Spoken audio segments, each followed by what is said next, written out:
This is predominantly a Muslim community, with the population largely engaged in farming. This ancient Sudanese architecture makes the mosque one of the oldest in West Africa and has been referred to as the Mecca of West Africa. Maraba to Larabanga, just to say welcome to Larabanga. I mean, we cannot come to the northern region and explore the tourism potentials or the tourism sites without visiting Larabanga. Behind me here is the famous Larabanga Mosque. For those of you who've seen images of this, in books or wherever, we are here live at Larabanga and we're going to tell the story of the Larabanga mosque. And I have with me here Fuzi. Fuzi, how are you, my brother? Fine, sir. So tell me the history of this mosque. Okay. He's actually a tour guide for the mosque. Okay, actually, you're most welcome once again. Thank you. Yeah, and Fuzi is my name, and I train as a local tour guide in the community. Okay. And I'm going to tell you something bit about the mosque. Sure. Okay, the mosque, you can see that it happens to be the oldest mosque in Ghana. And one of the oldest in West Africa. How old is the mosque? The first record to reach it's around 1421. Wow. For about 600 to 700 years back. And the founder of this community, he migrated from Saudi Arabia. Okay. In a town called Medina.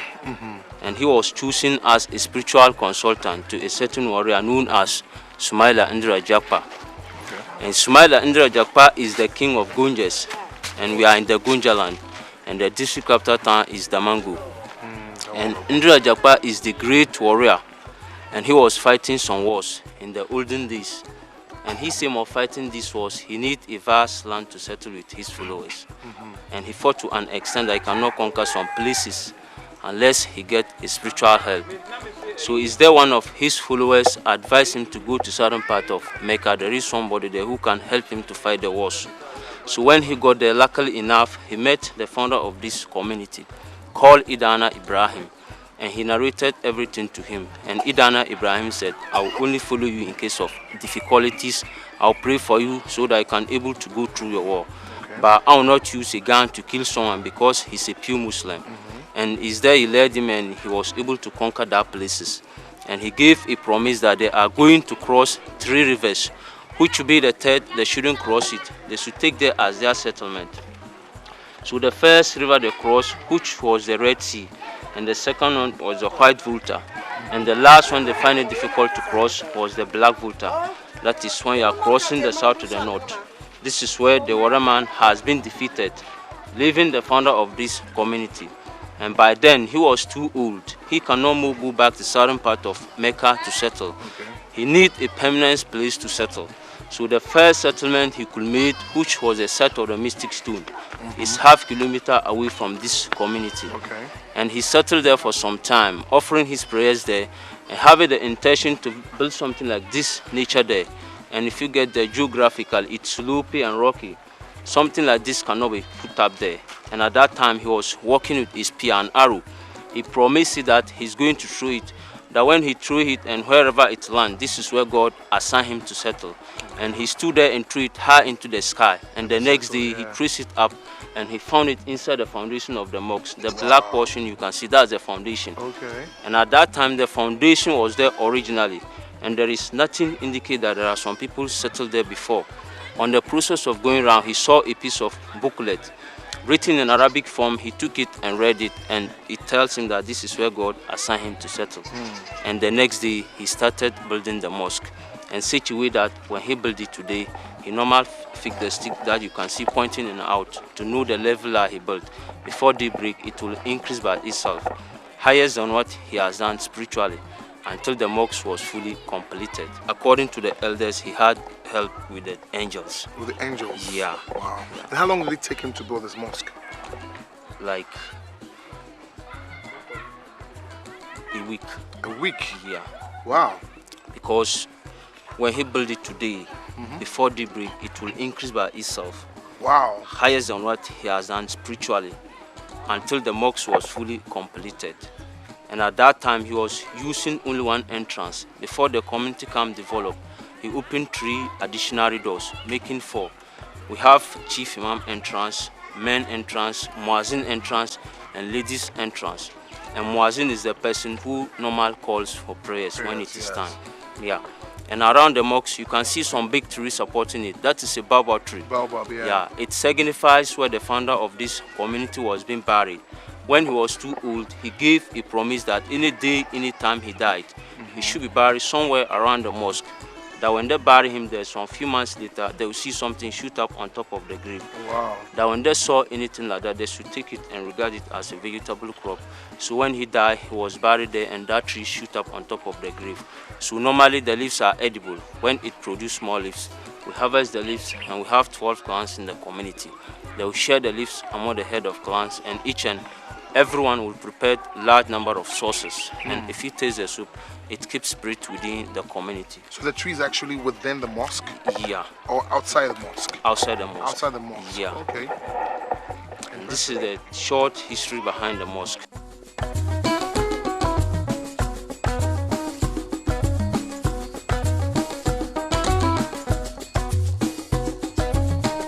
One of the oldest mosques in Ghana, which is actually an edifice of Asian architecture that is actually worth viewing by many tourists.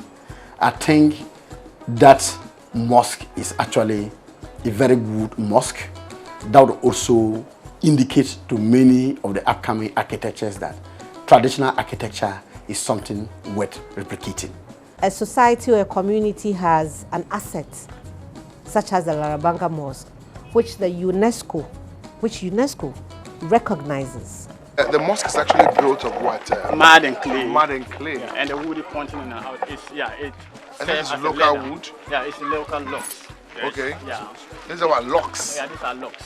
Meant for what? Yeah, to help there during renovation. It's easy to climb. Oh, so you can climb and You step. can climb on it, yeah, during every renovation. Oh, so that's the essence of these wood. And it also serves as an iron metal Okay, rods, metal. All right, all right, all right. And these are the same woods that were used to build the mosque years ago, or they were changed? Well, the outer logs are fixed. Yeah, every year when we have the weaker ones, we remove it and then fix new ones. But there are original wood since that regime, 1421. 1421. This is long. And the architecture is what? Sudanese. Sudanese architecture. Okay, all right. The founder been to many countries, and then he chose the Sudanese style of building to build his houses and then mosques. So he used that. So this is the entrance for the. This is the main entrance. Yeah, this is for the chief imam. General entrance for men. For men. The chief imam is rather that side. That side. Yeah. And then you come to the back. And then, so how many people can this mosque accommodate at a time? 100 to 200 people, especially today being Friday. Wow. Yeah. Up to 200 people. Yeah. And that's the baobab tree. Yeah, this is the baobab. And that's the tree I'm told represents. It was signified where the founder was buried. Where the founder was buried. Before the founder was about to This die. is a huge tree. Yeah. So what does baobab mean for the northern people? Baobab, because it looks like there are lots of baobab trees up north. Yeah. So what does it mean for you? Baobab has a lot of uses in the north. Some people use it as edible plant. Okay. But in the community here, it also serves both edible and also a medicinal tree. Okay. Sometimes when anybody is sick from any disease, we chop part of the backs and then also the roots. The roots. Boil it and it serves like a first aid before we rush that person to the hospital. Wow. Yeah. Larabanga, once again, is a small community. Our main occupation here is farming. And of late, we're doing this farming and hunting in Mole Reserve. Until some time, it was conserved by wildlife department. Before the park could be conserved, an agreement was signed out that whenever they conserve it, there will be access or benefit coming down to the neighboring community, especially Larabanga, directly or indirectly. But getting to some time, we could not rely on any compensation. So we're lucky we have this potential. Unlike tourists who come down here, could also see and then any support they also have in the community. This is also used towards the development of the community.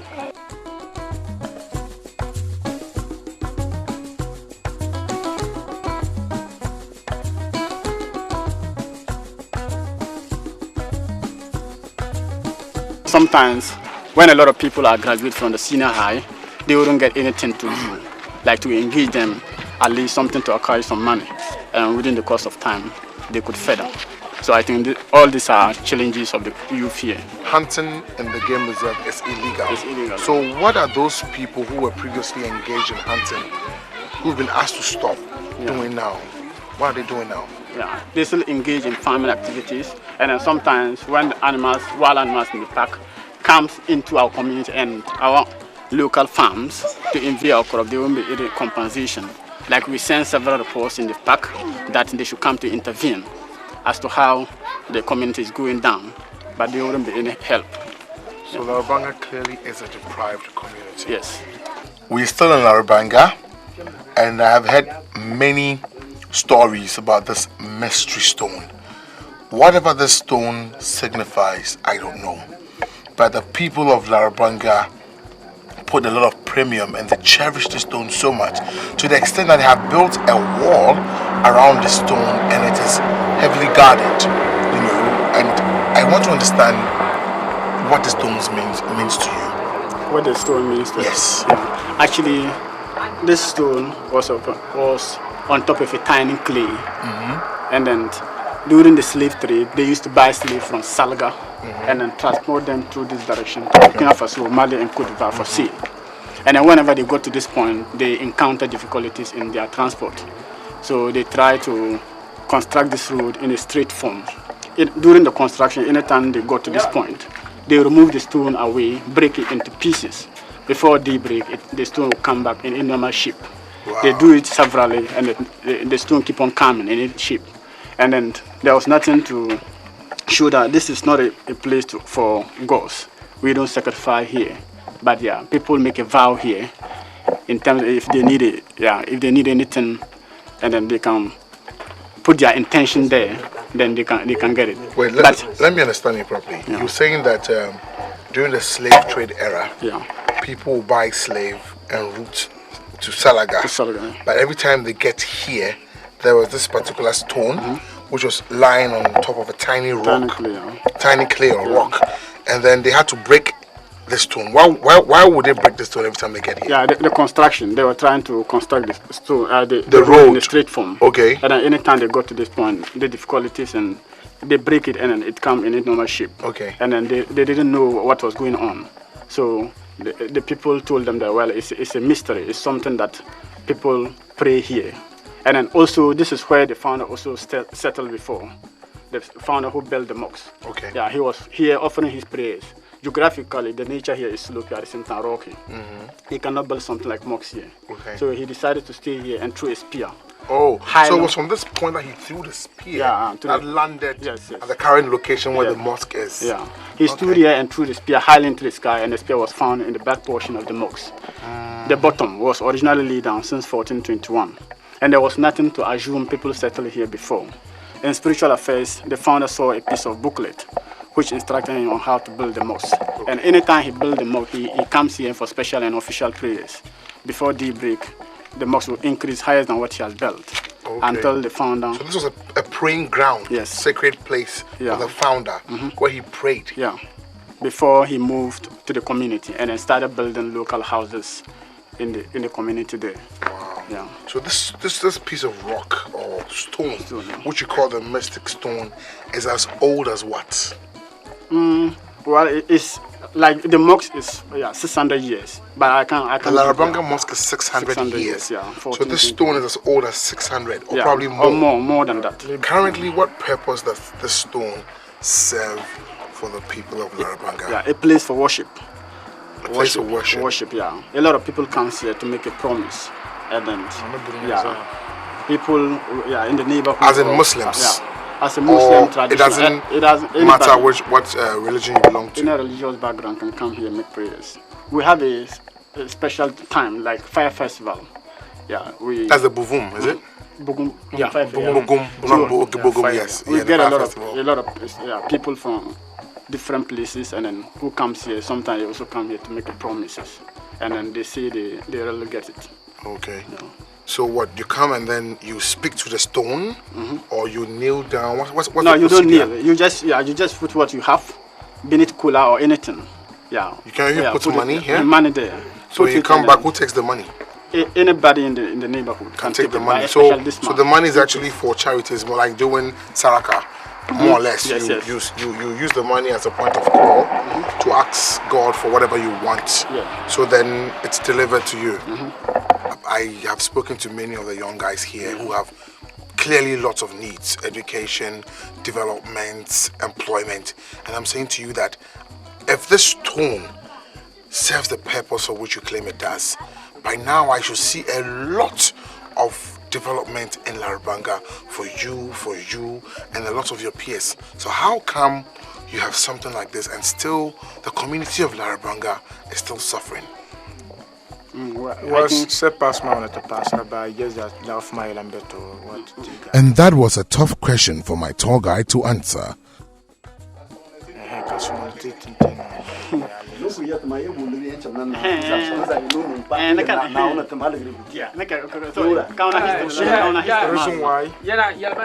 An elder of the community comes in to explain things further. Everything is in the hands of God.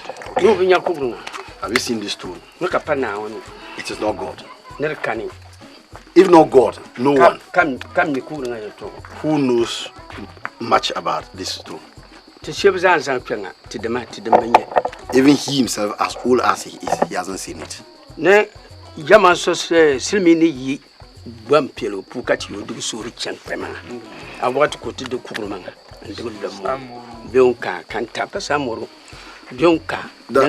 the white man started to actually construct a road here, anytime they actually take this stone out of the road, the following day they see it back.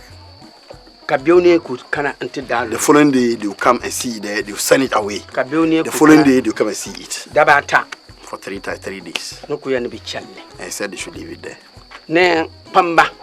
That elderly people has indicated that, especially those who came here first, that most of them died. And most people who came and realized this, they now actually, because they wanted to force and make sure the road was here and people were dying, especially those who tried to remove it, they now actually try to make the road and meander the road. So you see that it's actually kept. Two things happened here. When they actually removed the stone and it came back here,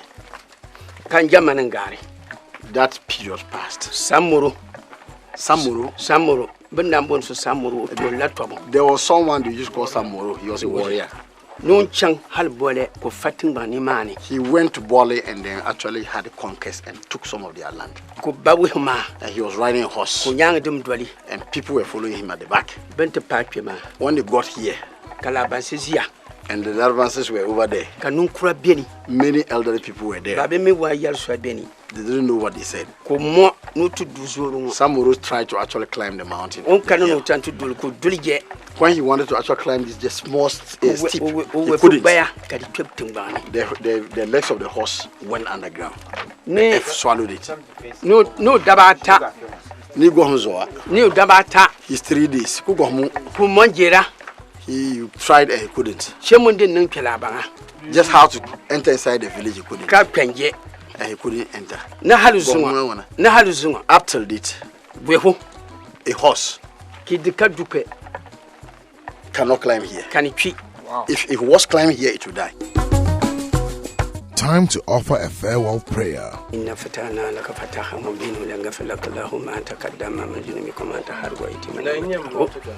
In lake wadaka shiratu msakim wa shirakallahu na shira aziza zansu yalu nuza faru nambia na uni yurumbara la ilaha la hawla wala quwwata illa billah la ilaha bismillah la ilaha illa allah la hawla wala quwwata illa billah la ilaha subhana rabbika rabbil izzati ma yasifuna wa salatu wa salam.